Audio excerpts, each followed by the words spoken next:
ترامب أبقى بحري قمر تبلعديو Africa's most dangerous political rivalry. Washington's latest diplomatic push has been centered on Cairo. President Donald Trump's senior advisor for Arab and African affairs, Massad Boulos, إثيوبيا زجمرت تفحصهم أمريكا أمونغو تتصابات حيلتاتن استراتيجيو ميزان إرتران أمريكا أمت سعودية كايروم تفاش مفرار برتقنام سلام كبرات تخاتلتيان ميديا سلام انتعنا لا تمنخو نابلايلو متحسنا سقاقركم أبنايلو مدلاونا حيزناركم كلمة زلنا تحسو نتمع كان زينا فيرست بوست أفريكا ألا ترامب أبكي بحر أب تحت زبلا رس زولتو أزيو أقداسن عميقن جيوبوليتيكاو تنتنا مبقز وصلو خوينو مسا قدس وانا مبالتاتن نعوز بدتن تانتاتن تواهيدو سمرت ولد سماتات دالويو أزتن تنازي من محدار دونالد ترامب أبكي بحري ناي بحر وحسنة من رقاز قبر زولو تعري بغمي نواشنغتن نبتا أمونغ حيرتات كرنا أفريكا زكاير زلو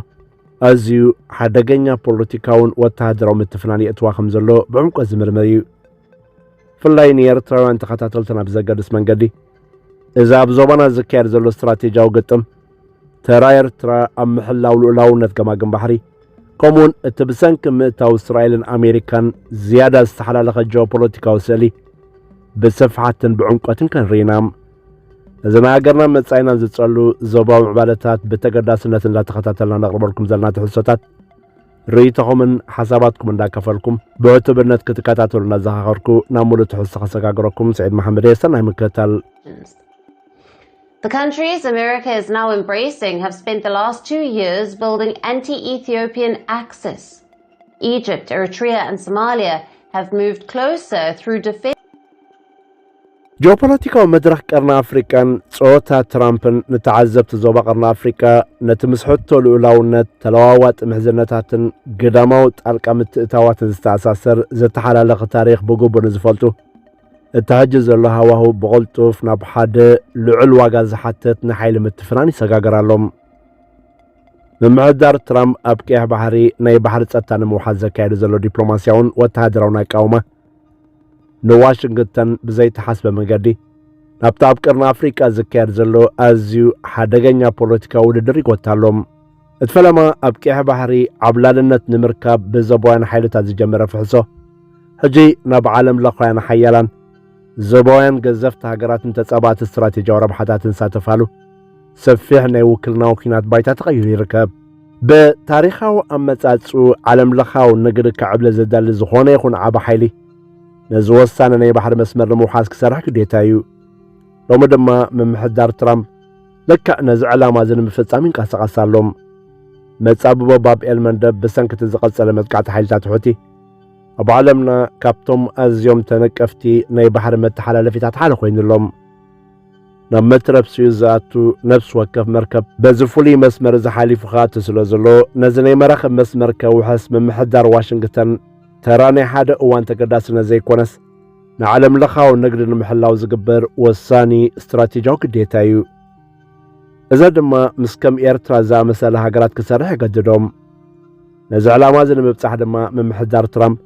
نتدحراواي الدبلوماسيا وتصعرو أب كايرو غيرو يركب فولي أمخار بريزنت دونالد ترامب أب قديات عربن أفريكان زخوانا مساعد بولس مساب السلطان قبسي إيرتران سوماليان لعلوين مخار أخيباتات هكايدو أورغت ني أمريكا خفلو وصا قديات نزر كباتزي أب كيه بحري نيتساتات امرت نمهنا زقبر لمور زباو تساتفو غيري قلتهم انتقونا قن اتابايتا زل حقن اتنملا قرنا أفريكا زي صعوبة سلوان كابزي أزي استفلين زمعبلا مخاني قهدالهم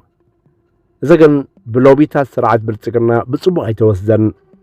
انصارو دما خصحفن كزارو من جميرو مالو أمريكا قن ربحا يزعاتام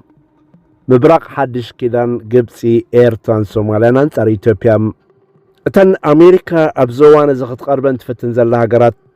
قابتتراني بحر تساتا محاسقر فتصم تفلي أجندان لون واشنطن قتا نابتي إثيوبيا نمقتا زعلما قديم تمسرته زباو كيدانتا أتو زلا تبايلا دمايو اتزقار بلا زلو مقوت إذا كان اتنهج زلو جيوبوليتيكا وطرت كان دحمرتيو بزنز حالة فقلت عمتات قبسي إيرتران سوماليان نتتنتنا خمسر إثيوبيا غيرو زغلص مواقر بسرعتها نيصنو لهم إذا ثلاث هاقرات بزتوهاد ناي مكل خال متحبار ናይ ባህር መጓዓዝያ ስምምዓትን ኣብ ጸጥታ ቀይሕ ባህር ብዝሓዞ ሓበራዊ ፖሊስን ኣቢለን ብዝያዳ ተቐራሪበን ይርከባ። ሓደ ንጹር መርኣይ ናይ ዝነዓመቐ ዝኸይ ዘሎ ምሕዝነት እቲ ኣብ ዝቐረበ እዋን ሶማልያ ምስ ግብፂ ዝፈረመቶ ሓድሽ ናይ ባህር መጓዓዝያ ስምምዕ እዩ። ብተወሳኺ ካይሮን ኣስመራን ጸጥታ ቀይሕ ባህሪ ናይተን ኣብ ገማግም ባሕሪ ዝርከባ ሃገራት ጥራይ ወግዓዊ ሓላፍነት ክኸውን ከም ዘሎ ብጽኑዕን ብተረጋጋምን ክምጉታት ጸኒሐን እየን። እዚ ዲፕሎማስያዊ መርገጽ እዚ ብየዋህነት ተታሕዘ ዘይኮነስ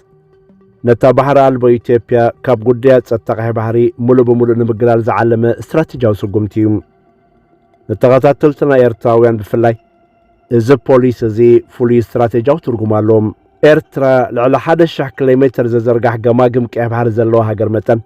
ዝኾነ ይኹን ብሓይሊ ወይ ብዘይሕጋዊ መንገዲ ኣብ ልዕሊ ወደባታን ማያታን ዝግበር ትምኒት ከም ቀጥታዊ ናይ ህልውና ስጋታት ተቖፅሮም። ስለዚ እቲ ኣስመራ ምስ ካይሮን መቃዲሾን ዘለዋ ምቅራብ ተረ ግዜያዊ ፖለቲካዊ ኪዳን ዘይኮነስ ንልዑላውነት ገማግም ባሕሪ ንምስባር ንዝግበር ዝኾነ ይኹን ናይ ኣዲስ ኣበባ ናይ ምስፍሕፋሕ ድሌት ንምግታት ዝዓለመ ጽኑዕ ሃገራዊ እስትራቴጂ እዩ። እቲ ንብልጽግናን ሎቢታቱን ሓፍኮፍ ዘብል ዘሎ እዚ ኣሜሪካ ተጸንበረቶ ናይ ካይሮ ርክብ ኣሜሪካ ብፍላይ ኣብ ጉዳይ ባሕሪ ንኤርትራን ኢትዮጵያን ኣብ ሓደ ሚዛን ተቐምጠሉ ምኽንያት የለን።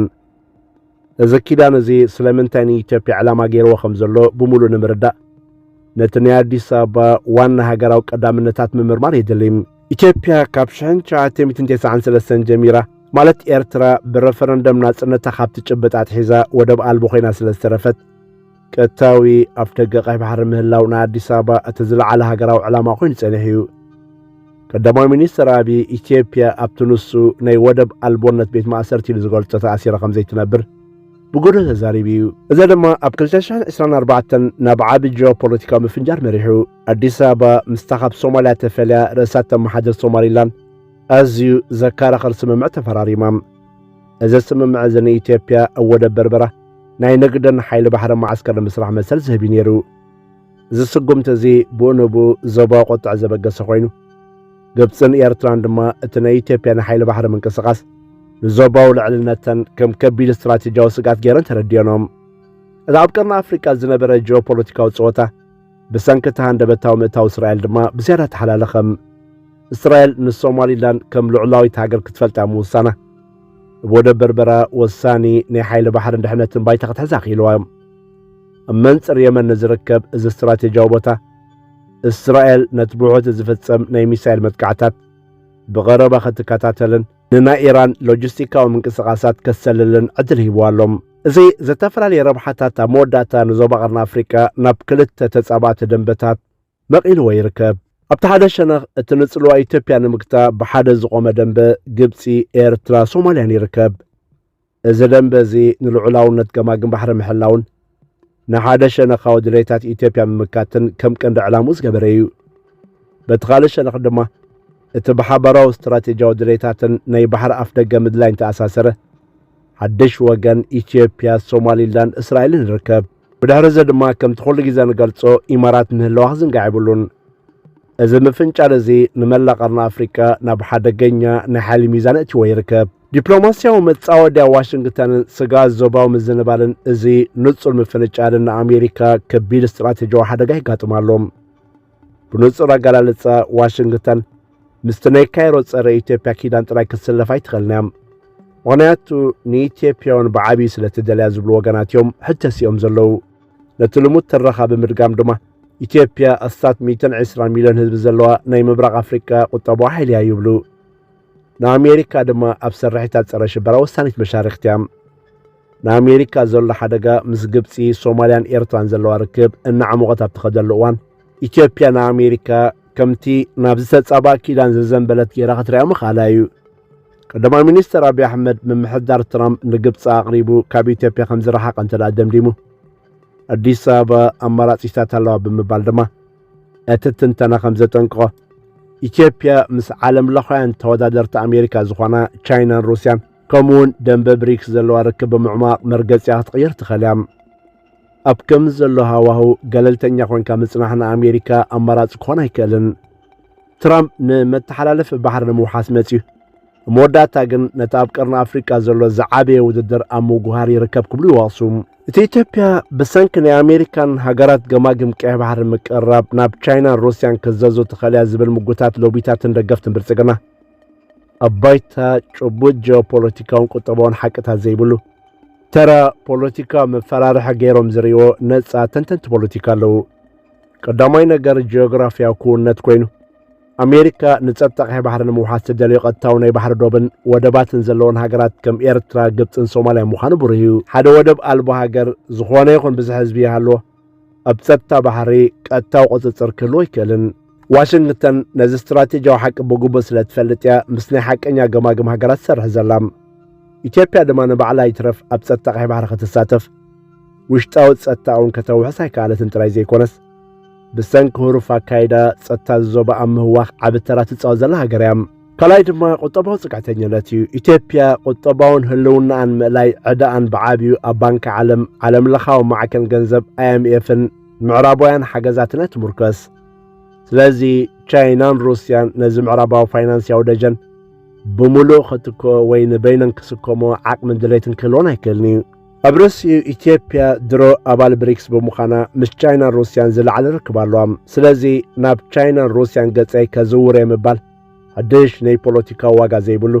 ባዶ ዲፕሎማስያዊ መፈራርሒ ጥራይ ምዃኑ ተንተንቲ የተሓሳስቡ ብሓፈሹ ኣሜሪካ ኣብ ቀይሕ ባሕሪ ምስቶም ዋናታት ባሕሪ ምስራሓ ንኣዲስ ኣበባ ምግላል ዘይኮነስ ንጸጥታ ትመያዊ መስመር ዘረጋግጽ ጭቡጥ ናይ ፖሊሲ ውሳነ ምዃኑ ምግንዛብ የድልይ ክቡራት ተኸታተልቲ ነቲ ምምሕዳር ዶናልድ ትራምፕ ኣብ ቀይሕ ባሕሪ ናይ ባሕሪ ውሕስነት ንምርጋጽ ዝገብሮ ዘሎ ጻዕሪ ኣሜሪካ ኣብ መንጎቶም ክልተ ተጻባቲ ዞባውያን ደንበታት ማለት ደንበ ግብፂ ኤርትራ ሶማልያ ኣንጻር ደንበ ኢትዮጵያ ሶማሊላንድ እስራኤል ቀርቂርዋ ኣሎ ዝብል ምጉት ብዕምቆት ርኢና ኣለና እዚ ምዕባለ እዚ ንልዑላውነት ገማግም ባሕሪ ኤርትራ ዘለዎ ረብሓን ንመጻኢ ዞባና ዘንጸላሉ ስጋትን ተንቲና ኣለና ዘቕረብናዮ ሰፊሕ ትንተና ዓጊብኩም ክትኮኑን ኣገዳሲ መረዳእታ ረኺብኩም ክትኮኑ ተስፋ ንገብር ከመትሩ ኣብ ዝተላዕለ ጉዳይ ዘለኩም ርእቶን ሓሳብን ኣብ ቦታ ኮመንት ኣካፍሉ ላይክ ከምኡውን ንኻልኦት ንኽበጽሕ ሸር ምግባር ኣይትረስዑም ዝተረፈ ብኻልእ ኣገዳሲ መደብ ክሳብ ንራኸብ ሰላምን ቅሳነትን እናተመናን ሰረበትኩም ሰላም has held high-level talks with the Egyptian, Eritrean and Somali officials.